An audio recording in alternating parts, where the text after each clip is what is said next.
Hare Krishna Karuna Sindhu Deenabandhu Jagatpate Gopesha Gopika Kanta Shri Radha Kanta Tapta Kanchana Gaurani Shri Radhe Vrindavan Vrishabhanu Devi Pranami Namaste Vancha Kalpatarubhyascha Kripa Sindhubhya eva cha Patitanam Pavanebhyo Vaishnavebhyo Namo Namah Namo Om Vishnupadaya Krishna Prasthaya Bhutale Srimate Bhaktivedanta Swaminiti Namine Namaste Saraswati Deve Gauravani Pracharine Nirvishesha Shunyavadi Vashatare Chitarine Jai Shri Krishna Chaitanya Prabhu Nityananda Shri Advaita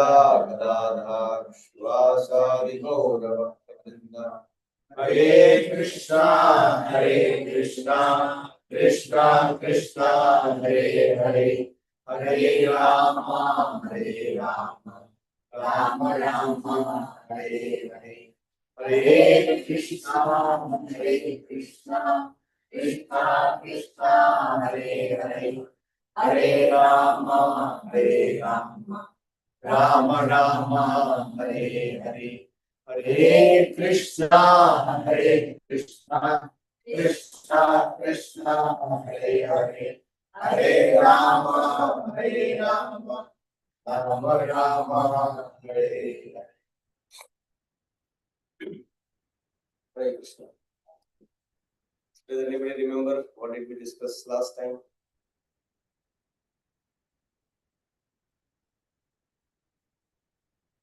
We discussed observer versus observer. Okay. So which category we are in? Mixed. Sometimes observer, sometimes absorber. Most of the time absorber. Okay. What else? Basically, we understood a story about the patients. I don't remember. Dashrath. Dashrath. Very good. Okay. Anyone else remembers anything? Did you discuss about the mobile phone? If physically damaged, you can still use it. But if its operating system is corrupted, then you cannot use it. Right? So what is that operating system refers to here? Mind. Right? And where does the mind live? Subtle body. Right? So that is very, very important. Also, another thing that we saw is what does the mind do? Always keeps you either in the past or always makes you worry about the future and does not allow you to live in the present. Because the present is the most important thing. The past is gone anyways, right? Future is not in your hand, no matter how promising it looks like. There are so many people, right, who have a very, very promising future, like, not just the promotion, like, got lottery or whatever it is, right? And maybe they just met with an accident, right? So what is in your hand is the present, and you really, really have to use the present. That is very, very important, and that is why it is called present.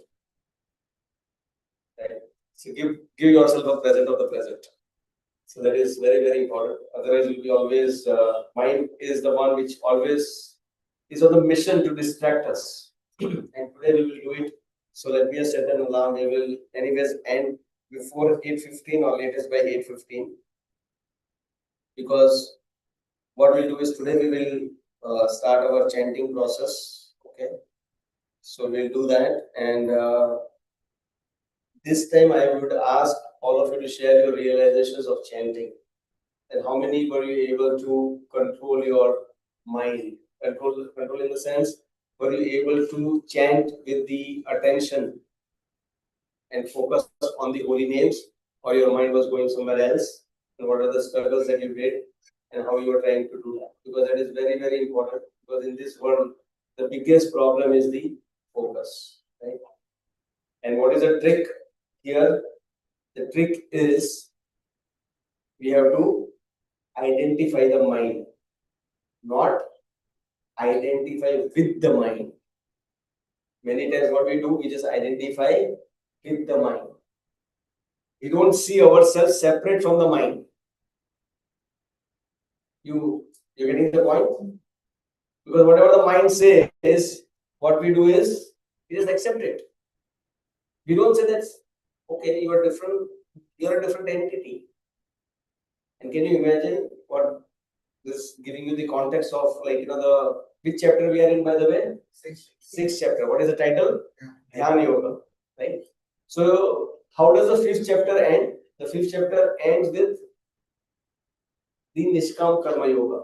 What is Nishkam Karma Yoga? Nishkam Karma Yoga is perform your duties with knowledge without the worrying about the results. That is Nishkam Karma Yoga. By that, what you will do? You will get liberation. Right? And now here Krishna is explaining the same thing, how to achieve the liberation using the Ashtanga Yoga. Right? So what does it start with? It starts with the yoga. Who is a yogi and who is not a yogi? Right? So if you go and read those verses in the beginning, what does Krishna say? So just give you the context where we are and what is further to be discussed. So what does Krishna says? Krishna says, the Supreme Personality of Godhead said, one who is unattached to the fruit of his work and who works as he is obligated is in the renounced order of life. And he is the true mystic, not he who lights no fire and performs no duty. Many times what happens? We feel that somebody who can renounce everything is actually a yogi. No. He has to do something about the salvation of his own self. Right? And then Krishna says in the second verse, what is called renunciation, you should know to be the same as yoga, or linking oneself with the Supreme. O son of Pandu, for one can never become a yogi unless he renounces the desire for sense gratification. So he clearly distinguished who is a yogi and who is not a yogi. Who is not a yogi? One who does not renounce the desire for sense gratification. Okay. And then Krishna talks about the two types of yogi, right? For one who is neophyte, so there are two types of yogi, one who is a neophyte and one who is the advanced, and there's a specific word being used here, is aruruksho. Aruruksha is the neophyte, one who is in the beginning stage of the yoga, and yoga ruda is one who has achieved the advanced stage of that, right? So he says, for one who is a neophyte in the eightfold yoga system, work is said to be the means.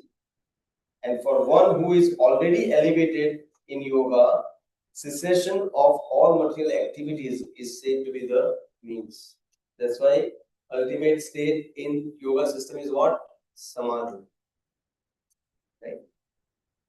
And then in the fourth and the fifth verse, what Krishna says, a person is said to be elevated in yoga. He further describes that in yoga, when having renounced all material desires, he neither acts for sense gratification nor engages in fruitive activities.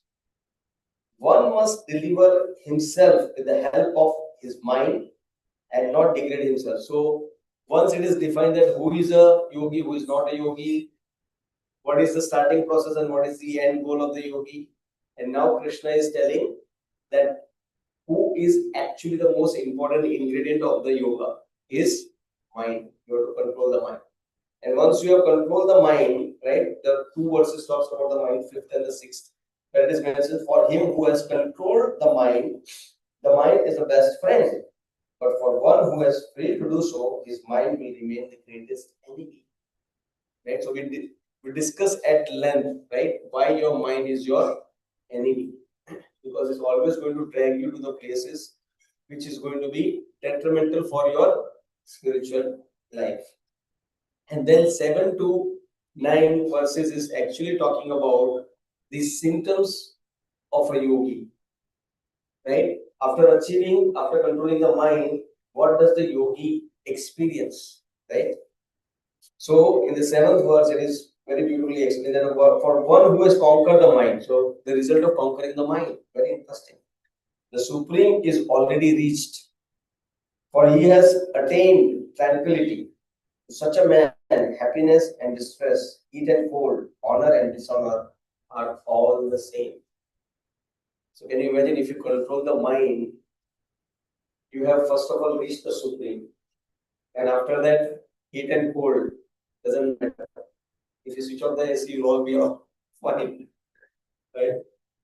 And then the most important thing is further happiness and distress doesn't matter.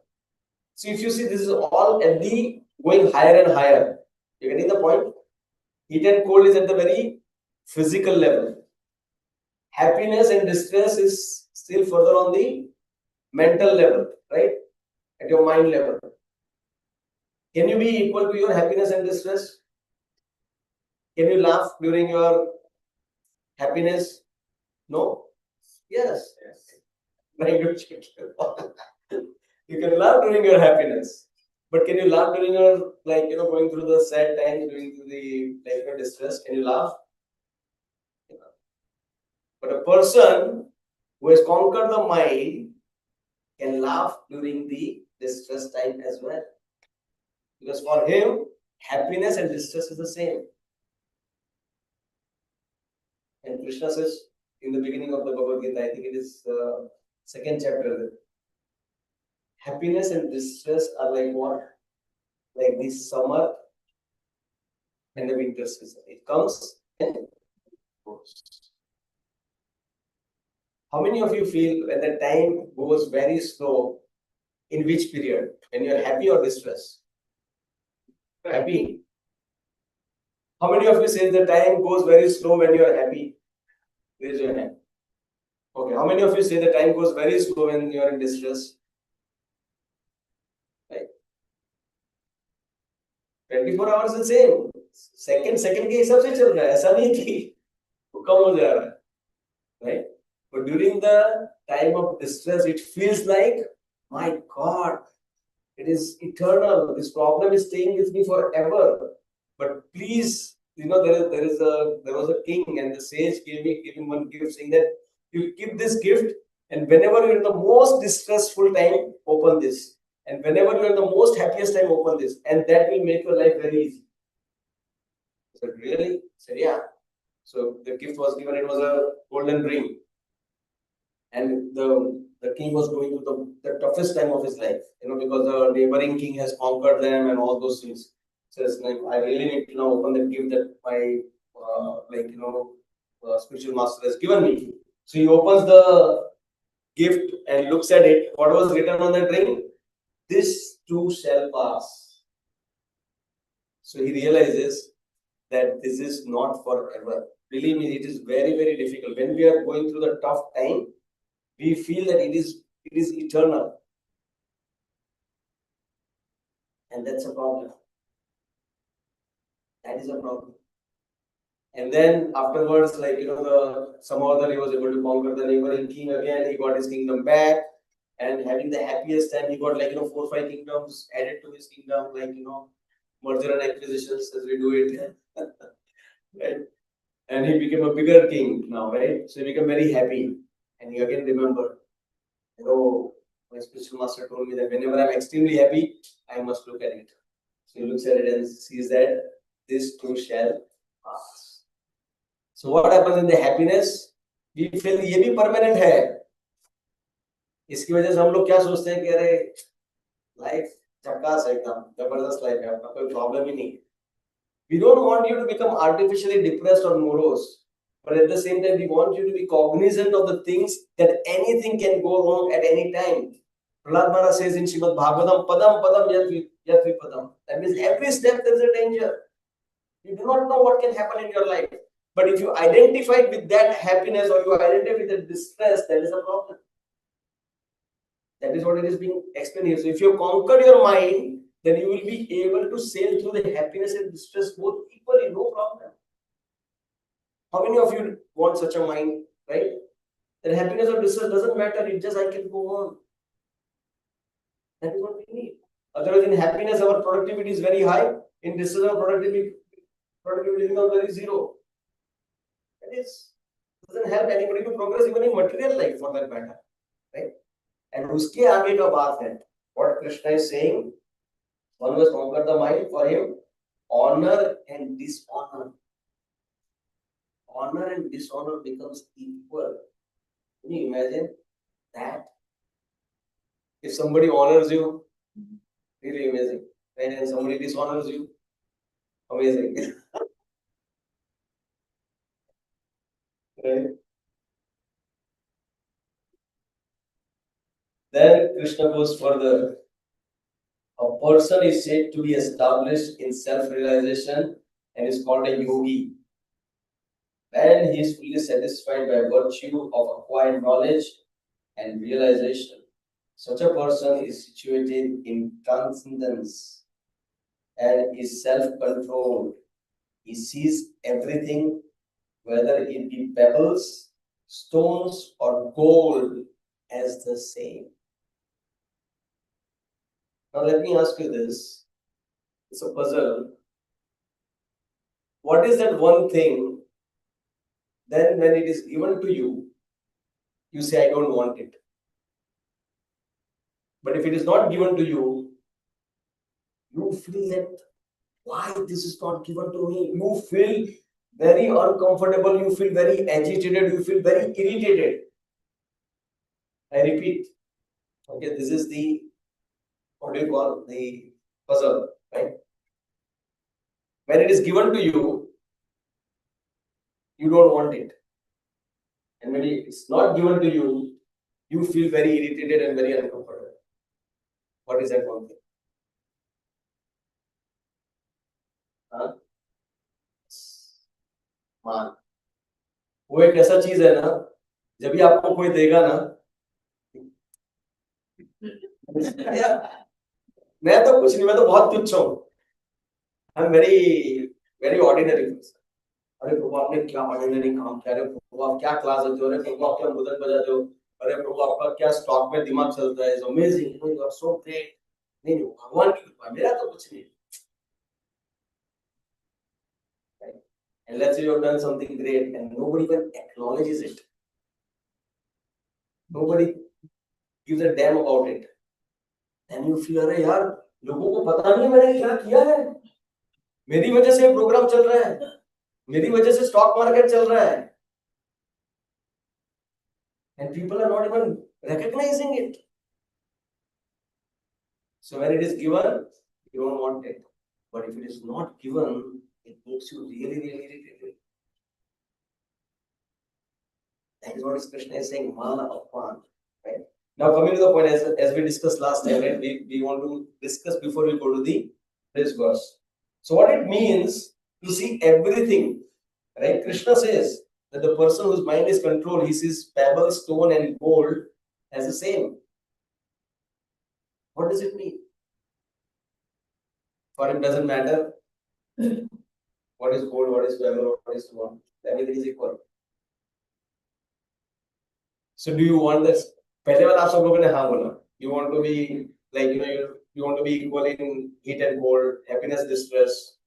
You want to be not affected by it, right? You don't want to be affected by when you are respected or not respected. Because mind control gives you that. You all want it. Now mind control gives you that you will not differentiate between the gold and the stone. You want such a mind? No. क्योंकि gold का भाव बहुत बढ़ गया है.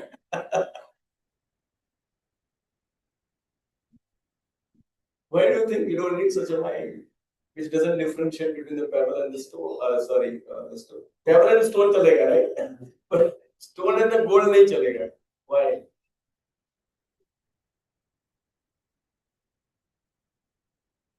Why do you think? And why a yogi he sees stone and the pebble as the same? For that yogi, his or her doesn't matter. सामने दो stone पड़ा है या सामने दो गोल्ड का स्टोन पड़ा है, doesn't matter. Why? Yes, surpass the Maya. Yes, sir. First, Maya. What is Maya?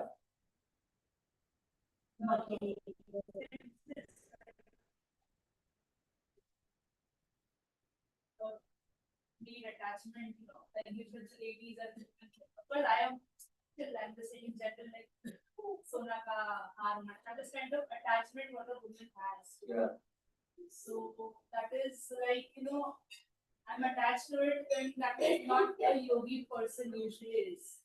So for a yogi person a stone and the gold is one and the same. That's what I'm asking. Why it is same for the yogi? Why does the yogi doesn't differentiate? Again, it's a temporary. Gold is permanent, stone is permanent. Nothing is temporary in that. I don't think temptations. Temptations, okay. He has chosen to leave the race. So, He has chosen to leave the race. That's a good one.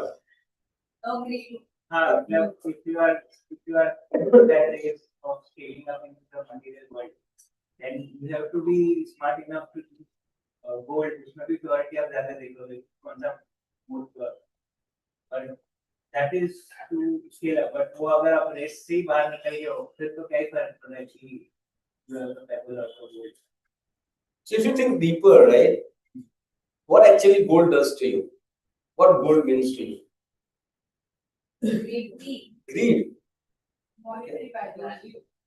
Gold has a monetary value, right? Now, let's say she brought out that interesting point that generally Matajis are attached to the jewelry and stuff like that, right? The diamond jewelry and the gold jewelry and things like that. Now, let's say one lady is wearing a necklace of 5 तोला सोने का है, मुझे 10 तोला सोने का है, समझो हार है वो, right? And other lady is wearing artificial gold का jewelry, right? Or maybe a diamond jewelry. Let's put it that way, right? Sometimes someone is having American diamond and someone is having a real diamond. Right? Now, when both the ladies are wearing that, like what is the consciousness of the one lady who is wearing the pure diamond, and what is the consciousness of the lady wearing the American diamond? Both wants to show. Both want to show, right? Now, we both are looking beautiful, right? Who will care whether it is a real diamond or an artificial diamond? What is your ultimate goal? Ultimate goal is to look beautiful, yes or no?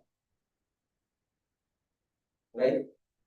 Now, wearing a real diamond makes you beautiful, or artificial diamond makes you beautiful. Does it really make sense? Because your goal is to look beautiful. But your mind will tell you, अरे यार, मेरा जो है ना वो जो पहनी है ना, उसका real diamond, हमें कितने का आता है? So mind plays a trick there. But if your mind is controlled, what it will tell? My goal is to look beautiful. Doesn't matter. I'm looking beautiful. Whether it is an American diamond or a real diamond.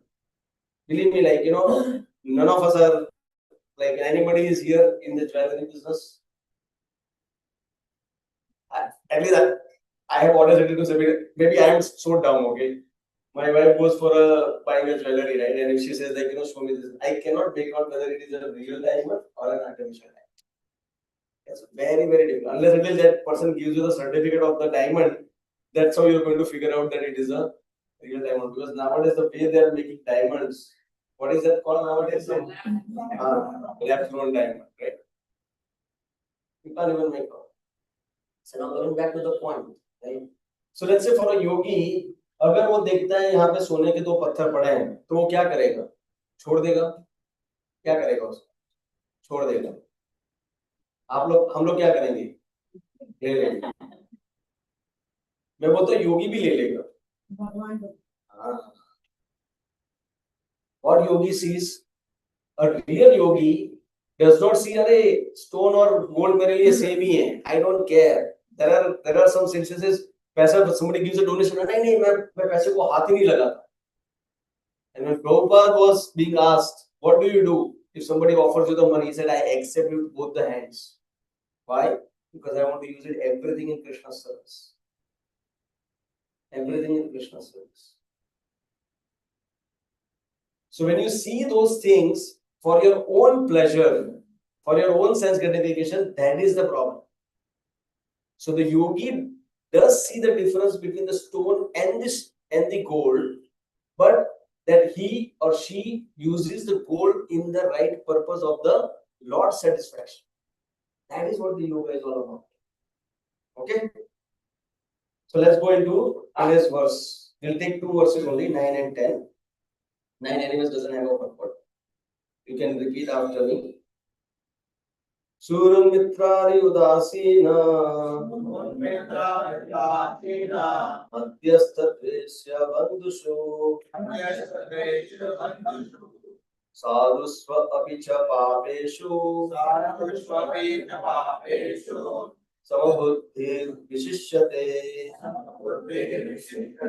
A person is considered still further advanced when he regards honest well-wishers, affectionate benefactors, the neutral mediators, the envious friends and enemies, the pious and the sinners, all with an equal mind. So now, can you imagine? See, the consciousness of the yogi is going higher and higher, right? There is always a good, better, and best. So he's now going towards it. So, what does it mean to see such people with equal vision? He sees the sinner and the pious as the same vision. He sees the enemy and the friend also as the same vision. What does it mean?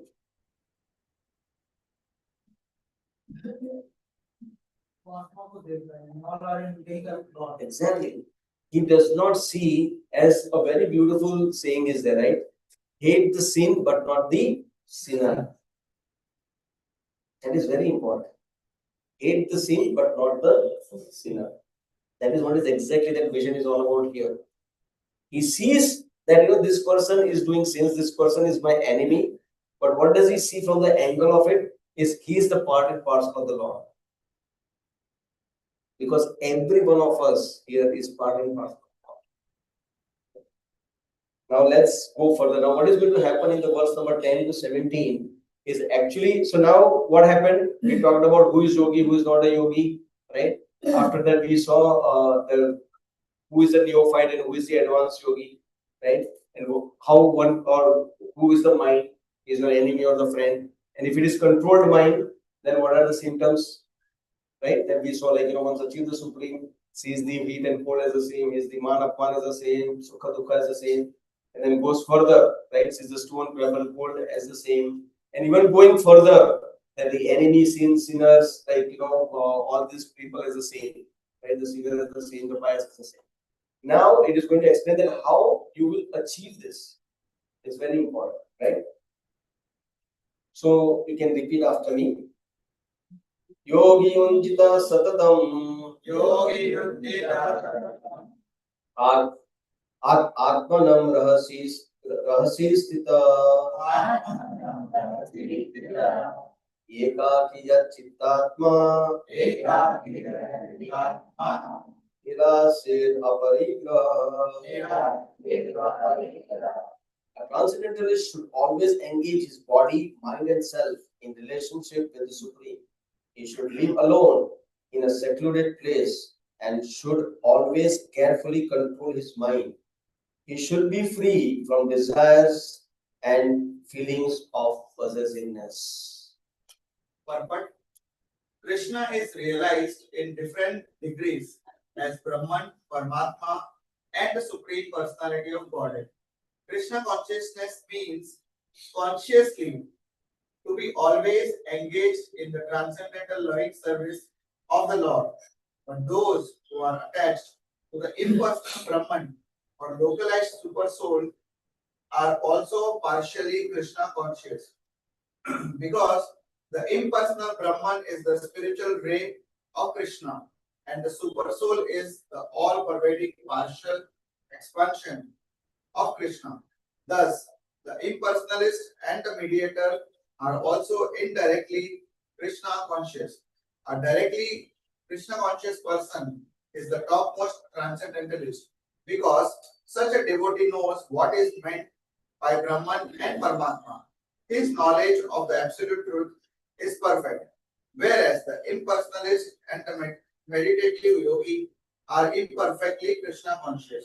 Nevertheless, all of these are instructed herewith to be constantly engaged in their particular pursuits so that they may come to the highest perfection sooner or later. The first business of a transcendentalist is to keep the mind always on Krishna. One should always think of Krishna and not forget him even for a moment. Concentration of the mind on the Supreme is called samadhi or trance. In order to concentrate the mind, one should always remain in seclusion and avoid disturbance by external objects.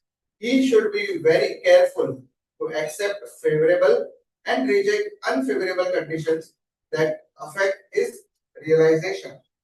And in perfect determination, he should not hanker after unnecessary material things that entangle him by feelings of possessiveness. All these perfections and precautions are perfectly executed when one is directly in Krishna consciousness, because direct Krishna consciousness means self abnegation, wherein there is very little chance for material possessiveness. Srila Rupa Goswami characterizes Krishna consciousness in this way. When one is not attached to anything, but at the same time accepts everything in relation to Krishna, one is rightly situated above possessiveness. On the other hand, one who rejects everything without knowledge of its relationship to Krishna is not as complete in his renunciation. Bhakti Rasamrita Sindhu 1.2.255 and 256. A Krishna conscious person well knows that everything belongs to Krishna, and thus he is always free from feelings of personal possession. As such, he has no hankering for anything on his own personal account. He knows how to accept things in favor of Krishna consciousness and how to reject things unfavorable to Krishna consciousness. He is always aloof from material things because he is always transcendental and he is always alone, having nothing to do with permission not in Krishna consciousness. Therefore, a person in Krishna consciousness is the perfect yogi. Yeah, thank you. So very beautiful purport. Now, in the translation, very interesting thing has been given here. Okay? The transcendentalist should always engage his body, mind, and self in relationship with Supreme. He should live alone in a secluded place and should always carefully control his mind. Now, have you heard this? Like, one has to go to the secluded place, right, and isolate themselves. Have you heard that? In the past also, the kings, when they retire, what they go to the forest, right? So why one has to go to the secluded place in order to perform yoga? कितने सारे cities में yoga studios है ना? जंगल में जाने का क्या जरूरत है? Secluded place पे जाने का क्या जरूरत है? Detached from material life. Detached from material life, okay. So just by going to the forest, you become detached from the material life? Physically, yes, okay. There is less of distraction. There is a less of distractions. There are no billboards in the jungle. Right? Nowadays, the billboards also, I wonder, it is very crazy, isn't it? Those electronic billboards, it's like about moving things and animated stuff. Anybody will get distracted while driving, there will be a very high chance of even accidents. It's bad actually. It's not good that you can put billboards, but it has to be a very steady thing. It cannot be just moving something. It's very crazy. So definitely there are no billboards. There are no advertisements coming. There are no Netflix, right? I hope you're not going to the jungle with the mobile phone. Even if you go with the mobile phone, there won't be any network, probably, right? So then it really, and also, so as Saurabh Prabhu said, right, it helps you to negate your material life. So why one should negate the material life? Why one should be not distracted? Because to achieve anything in life, one has to go through some hard efforts in his life. Then only he can achieve it, be it spiritual or material. So, like even I think cricketers or any other athlete or any sports person, even if they want to achieve something, they get up every morning, they work hard. So, similar way, even for spiritual life, we have to work hard. It's part of your game. Part of your care. So now I want to draw a parallel between how these things are. Okay? So if you see in the second verse itself, Krishna says, right? If you have heard that very carefully, in the second verse, Krishna said that who is not a yogi? One who is, okay, so Krishna says, for one can never become a yogi unless he renounces a desire for sense gratification. So if you have to become a yogi, you have to renounce a desire for sense gratification, right? So that is why you go to the forest, you go to the secluded place, because there is no one to distract you, there is no one to disturb you and things like that. So nowadays there are no forests, right? Even if you go to the forest of National Park, there are much more distractions. All the young college boys and girls are filled there, right? You can't even meditate there. A lot of distractions in the jungle. So what do we do? Or rather, in the morning, it actually, it dawned on me. It's a very interesting thing. That have you ever come across something called Alcoholic Anonymous? Okay. Have you read somewhere दारू छोड़वा, that kind of thing, right? अगर आपको दारू छोड़ना है, what does it mean? ये number पे call करो, right? So what do they do? You call that number. What do they do? Of course, none of us are drinking probably here, so you haven't called that number or you're not addicted to drinking. But anybody who is addicted to drinking, just assume, let's say somebody is drinking and let's say your friend is drinking and you ask him, "Hey, मेरे को ये number मिला, if you want to give up alcohol, you call this number." So imagine if somebody calls that number, what will be the answer there? What do they do?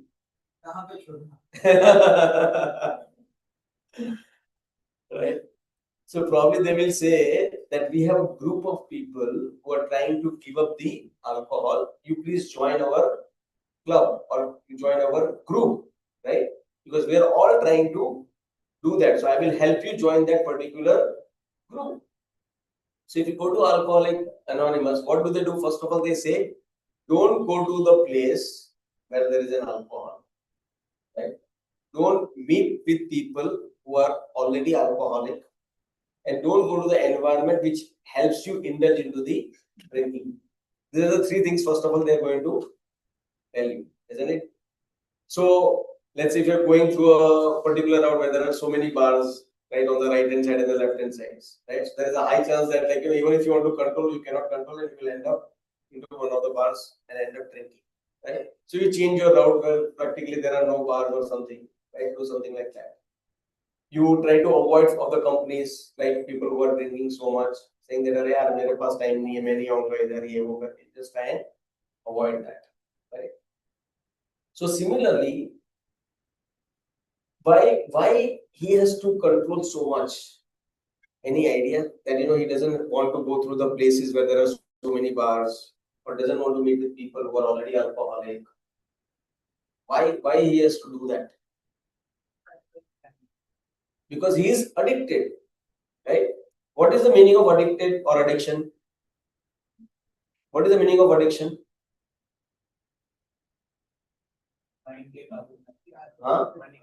उसका मन मेरा उसका दिल दिमाग उसको बार बार आपका control नहीं है. That is what addiction is. Is as simple as that.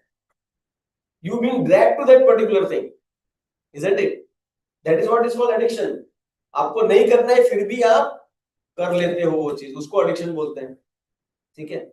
Now coming to the point, are we addicted to sense gratification? Alcohol तब तक ठीक था. What about the sense gratification? Are we addicted to sense gratification? Yes, no. Yes, we are all addicted to sense gratification. Every now and then we are thinking, how can I enjoy my senses? The eyes want to see something beautiful, the skin wants to touch something soft, nose wants to smell something fragrant, ear wants to hear something melodious, right? All the senses are always after sense gratification. So we are addicted to sense gratification. Now here Krishna says that if you're addicted to sense gratification, then you have to join the, जैसे alcoholic anonymous club है, वैसे sense gratification anonymous club होना चाहिए. Which is that club, right? So you can't go to the forest. What do you have to go? You have to go to the association of the devotees. See, ultimately, what is the purpose? The purpose is you want to be not getting distracted, right? That is the whole idea. So the idea is go to the association of the devotees. What is going to happen in the association of the devotees? This is nothing but the association of the devotees, where we will again and again remind the ill effects of sense gratification. Krishna says, "Ei samsparshaja bhoga dukkha yona evate adi antavanta konte nateshu ramate buddha." An intelligent person doesn't indulge into sense gratification. Why? Because it has the beginning and the end, and when it ends, you will be miserable. Right? So that is why this sense gratification anonymous, what do they do? Or maybe in alcoholic anonymous, you know what happens? They stand up one person who has given up. You know what that person stands up and says? That I was drinking day and night. And somehow or now I could give up this particular thing. And now I can see that my life is much, much better. See, nobody is going to give up just like that, right? Unless until they see that this is a better option. Otherwise, if there is no ill effects of drinking alcohol, why there is so many advertisement of give up alcohol, isn't it? You have seen give up alcoholism? Yes or no? What is the problem with alcohol? लोग तो बोलते हैं ना सर्दी है तो brandy पियो हो जाएगा ठीक. What is the problem with alcohol? Addict कर देता है. Addict कर दिया तो क्या प्रॉब्लम है? Creates a mental fog and they become weak. Weak. मैंने तो देखा सब दारू पी के आया तो अमिताभ बच्चन बन जाता है, बाहर आया तो एकदम कौन है बताओ. हाँ, अमिताभ बच्चन बोला तो याद आ गया इसको.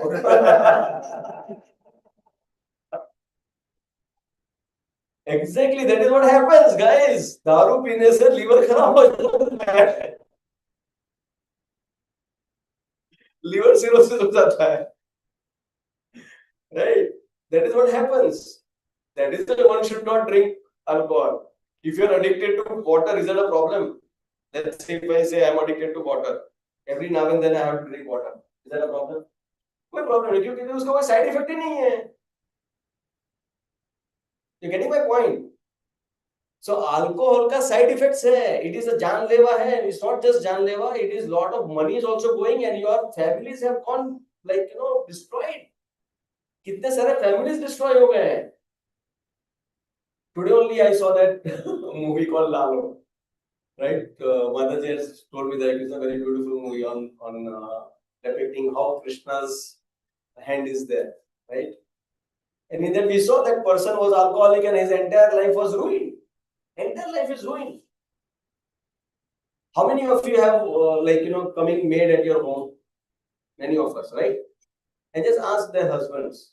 Why they have to do this maid job is because their husbands are not responsible. Either they are drunkard or something else.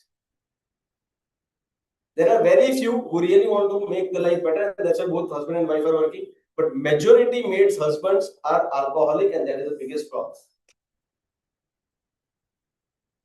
They do not do anything. वो बेचारे जो पैसा कमा के लेके आते हैं ना, वो भी वो लोग उसमें खर्च कर देते हैं. And they, because they're addicted, they have no sense कि बच्चे का फीस भरना बाकी है या घर में कुछ राशन बाकी है, नहीं मेरे को दारू पीना है. That is how it is. So when you go and tell alcoholic person that give up alcohol, बोलते क्या बात करते हैं, अल्कोहल के बिना तो जिंदगी ही नहीं है. There is no life without alcohol, right? But a person stands up and says that I give up the alcohol and my life is much better. That is why people are going to look up and say that okay, I also want to give up. कुछ सामने दिखना चाहिए ना, नहीं तो मतलब क्या छोड़ने का कोई चीज, right? So similarly, when you go and ask a person who is an alcoholic, you say कि बिना अल्कोहल के बहुत मजा आता है, वो तो आपके सामने बोल के हंसेगा. How many of you go to the corporate parties? In the sense like corporate events, your leadership events and others, right? What happens in the cocktail party?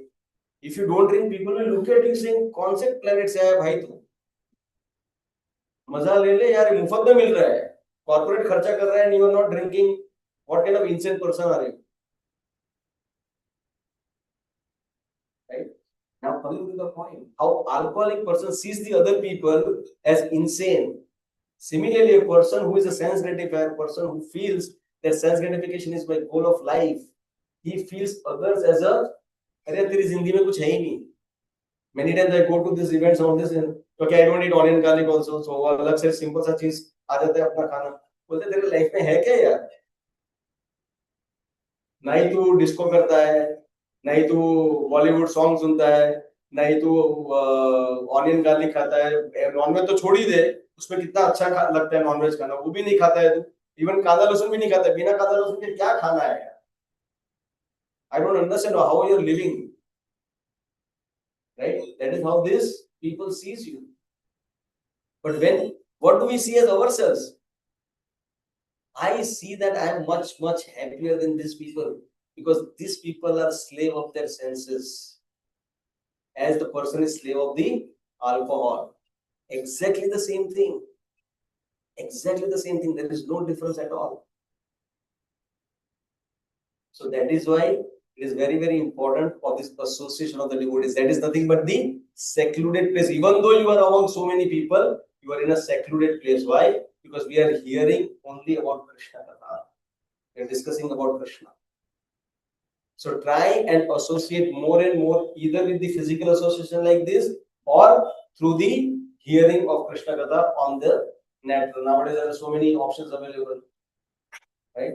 So we also have this Kripa Sindhu app. Probably we can put it in the group as well. There is a mobile app. आप भजन सुन सकते हो, कीर्तन सुन सकते हो, lecture सुन सकते हो. Everything is there, right? So that is how one has to do it. Now coming to the point of love, I think we run out of time. So let's get to the final point of possessiveness. What is possessiveness? Is possessiveness? Let's understand what is the dictionary definition of possessiveness. Any idea? Anybody want to try?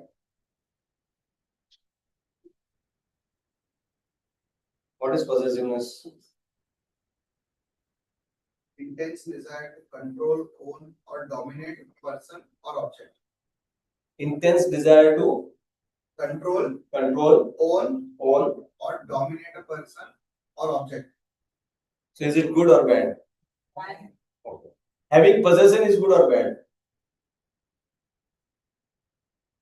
Having possession is good or bad?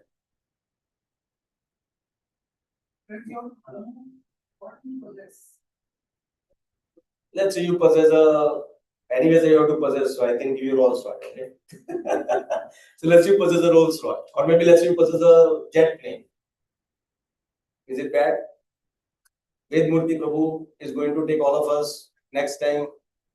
Where we are going? To Yatra. Would it be? So he'll sponsor a jet flight for all of us.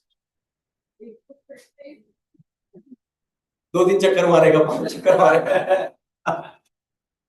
So having possession, let's say he owns a bungalow in Malabar Hills next to Birla, and Birla is wondering, should I buy this bungalow because it's much better than my bungalow? So he possesses bungalow, he possesses jet flight. He possesses a lot of other things. Is it good or bad? Having possession is not bad. Having possessions is not bad, but being possessive about our possessions is bad.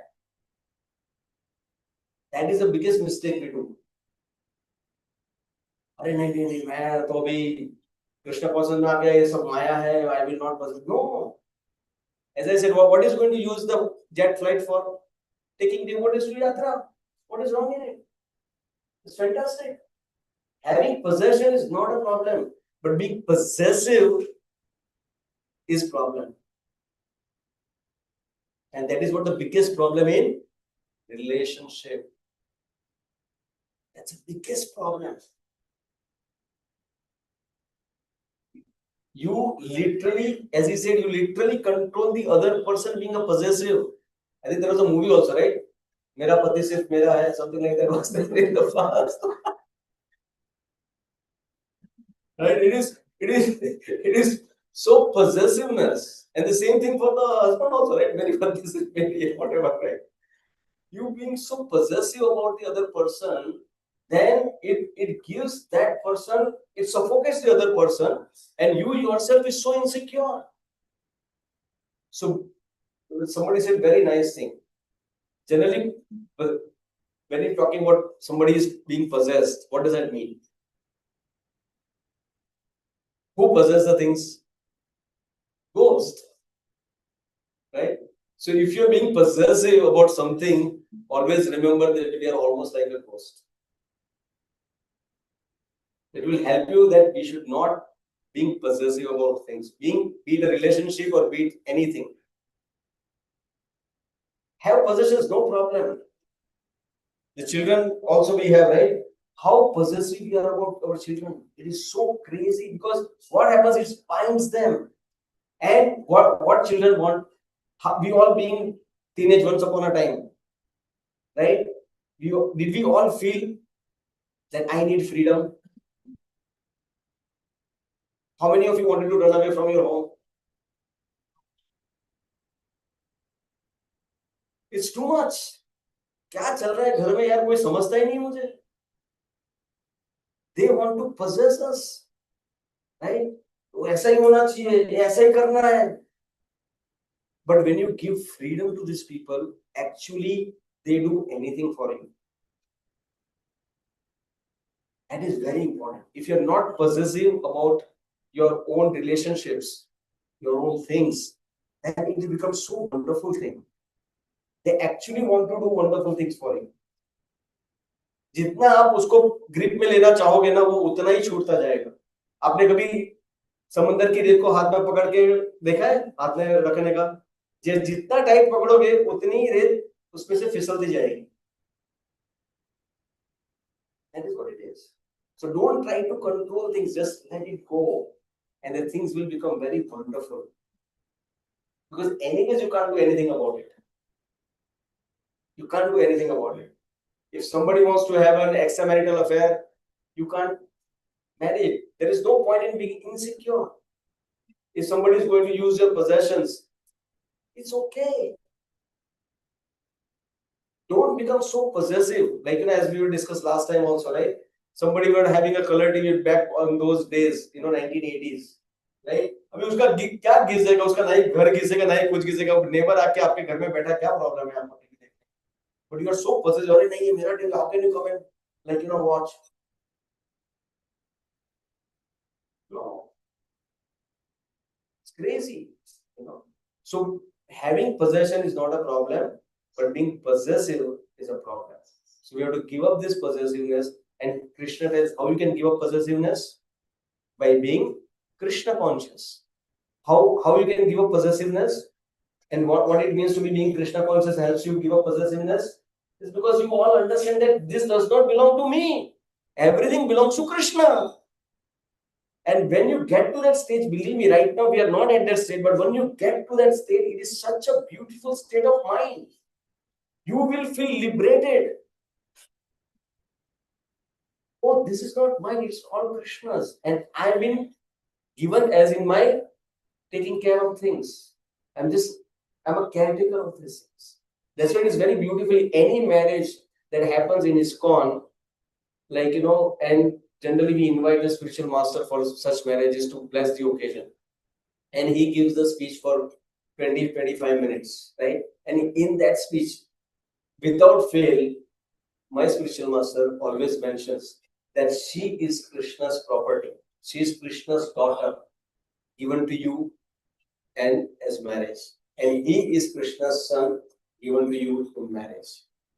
Now just imagine, right? So there is a question of possessiveness, right?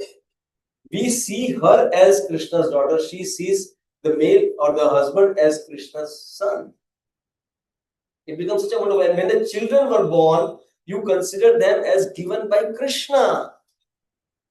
So let me engage them in the service of Krishna, whatever Krishna wants. We give that our best, and afterwards it's up to between Krishna and that particular spirit soul. But we say, oh, because मेरे से जन्म लिया तो मेरा बच्चा है, मेरा I, me and mind में हम लोग इतने डूब जाते हैं कि we actually forget the purpose of the human form of life. So that is very, very important. To overcome the possessiveness, only solution is Krishna consciousness. And how we can increase our Krishna consciousness or how we can become Krishna conscious is by chanting the holy names. Okay, so we'll do that. One round we'll do it together. If you don't have the beads with you, probably we also don't. We have. Okay, fantastic. So we can circulate the beads to everybody, whoever is there. And as I said, this time what we're going to do is we are going to observe, and I will ask you that how did you feel? Where was your mind? Okay. So mind your mind while chanting, and you have to tell your mind that chant, and I will ask your mind, where was it? Okay. So let us do it together. Once everybody has it.